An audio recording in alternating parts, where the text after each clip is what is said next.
ស្នាមញញឹមនឹងភាពកក់ក្ដៅភាសាបងប្អូនបាត់ទៅណាអស់ហើយ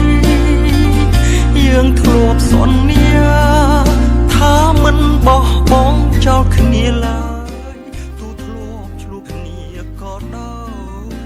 នៅតែជាបងប្អូនគ្នាចាំទេគ្រាមួយធ្លាប់គេងរួមគ្នាចាំទេចានមួយយើងធ្លាប់ញ៉ាំរួមគ្នាដៃដ៏ស្រ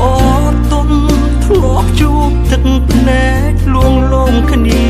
គ្រាន់តែរំកិលពេលលាតើក្តីស្រឡាញ់បាត់ទៅណា